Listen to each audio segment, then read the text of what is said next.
So it's really interesting that a single molecule, regardless of chromosomal or gonadal background, is increasing seeking of mates across individuals, increasing desire to compete or willingness to compete, and lowering the threshold for stress and anxiety. Expecting fathers have an almost 50% decrease in testosterone levels, both free and bound testosterone. There's clearly a influence of hard work at the neural level and then at the muscular level for increasing testosterone.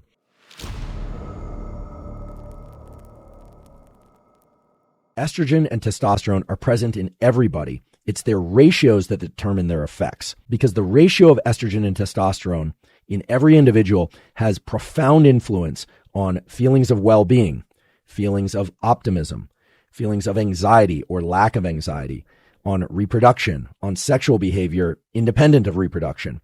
They are profoundly powerful molecules, and we all make these molecules to some degree or another, but they're also important behavioral tools, supplementation tools, as well as prescription drugs that can impact the ratios of testosterone and estrogen in really powerful ways. But when we're talking about the sex steroid hormones, estrogen and testosterone, the major sources are ovaries for estrogen and the testes for testosterone, although the adrenals can also make testosterone. So let's talk about competition, because it turns out that competition is a powerful influence on the sex steroid hormones, and the sex steroid hormones powerfully influence competition. There's very good evidence now that testosterone can reduce anxiety, promote novelty seeking, and promote competitive interactions. Testosterone, secreted from the gonads and elsewhere in the body, binds to the amygdala and changes the threshold for stress. What it's doing is it's reducing the threshold for anxiety. And in doing so, it selects individuals of a given species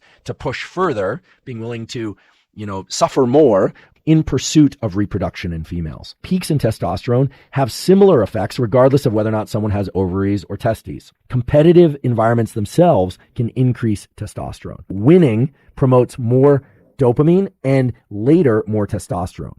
However, in the short term, just competing increases testosterone independent of whether or not you win or lose. Competition increases testosterone. Does sex itself promote testosterone? Sex has multiple stages. So there's the physical act of sex, there's the seeking of sex, and then there's orgasm and ejaculation. Whether or not sex itself increases testosterone depends on whether or not the male ejaculates. Dopamine increases with sexual activity. Remember, dopamine and testosterone tend to increase linearly with one another. But then after ejaculation, there's a release of prolactin, and prolactin actually sets the refractory period in males during which he can't have sex again. There are studies showing that sexual behavior itself can increase testosterone. Sex and ejaculation itself does not reduce testosterone levels, although it will increase prolactin levels for the reasons I described a moment ago. Abstinence or sex without ejaculation for a week or more will increase testosterone levels up to 400%. What is the relationship between sex and ejaculation and testosterone and dopamine? It is nuanced. And you have to understand that nuance if you want to understand how certain behaviors impact hormones and how hormones impact those behaviors. So just as there are behaviors that can increase testosterone, there are behaviors that can decrease testosterone.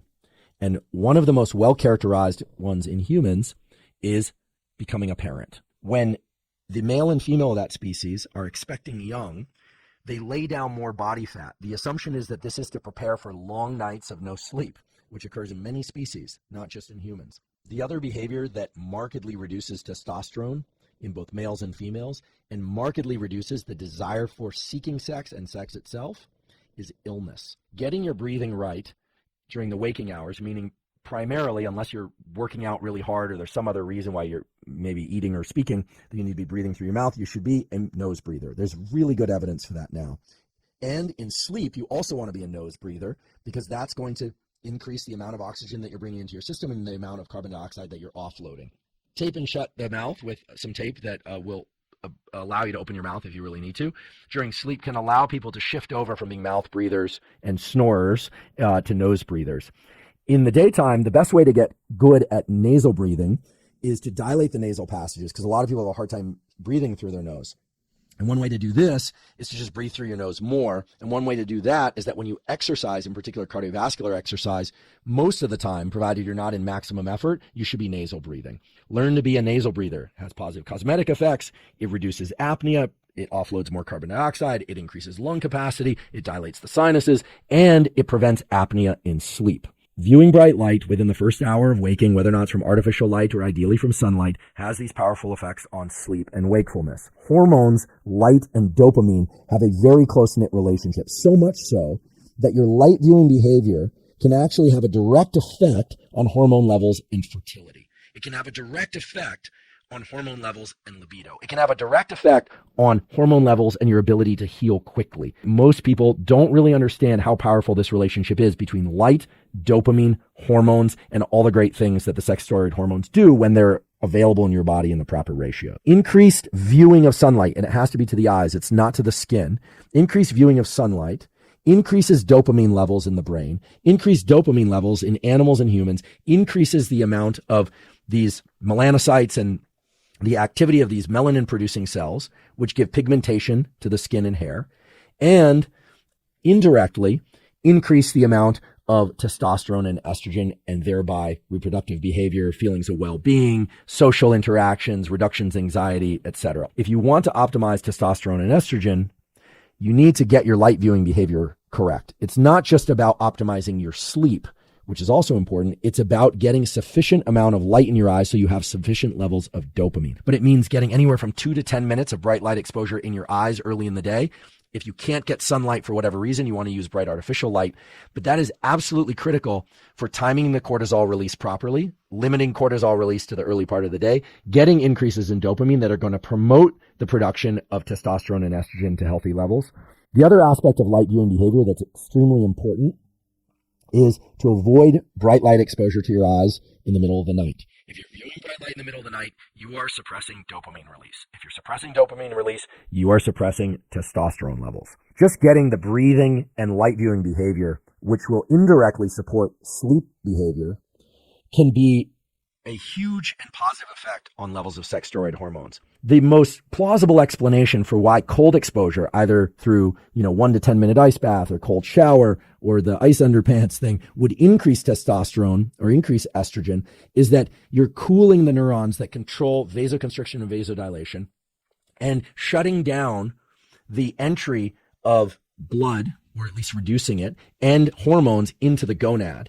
And then when the gonad and the surrounding area heats up again, you're getting a rebound hypervasodilation that delivers increased levels of GnRH and other hormones and carrier proteins and so forth that would then stimulate the gonad to release more testosterone, or would stimulate the gonad to release more estrogen. What you find in general is that weight training with heavy loads, so anywhere from 1 rep maximum to somewhere in the 6 to 8 repetition range in males or females, increases testosterone significantly. And it does it for about a day. And there's also clearly an effect of working too hard and presumably increasing cortisol too much in terms of reducing testosterone. If you want to increase testosterone for whatever reason, weight training with heavy loads, but not to failure, seems to be the best supported, at least scientifically supported, solution to that. Endurance activity, if performed first, leads to decreases in testosterone during the weight training session, as compared to the same weight training session done first, followed by endurance activity. In other words, if you want to optimize testosterone levels, it seems to be the case that weight training first and doing cardio type endurance activity afterward is the right order of business. And it's very clear that high intensity interval training, sprinting, etc., which somewhat mimics the neural activity that occurs while moving heavy weight loads, is going to increase testosterone. There's ample evidence for that in the literature. And that endurance exercise that extends beyond 75 minutes is going to start to lead to reductions in testosterone, presumably by increases in cortisol. It's very clear that certain collections of nutrients are useful for promoting testosterone and estrogen production in their proper ratios. Those things are what I would call the sort of usual suspects. Vitamin D, which is important for so many biological functions, including endocrine functions, zinc, magnesium, etc.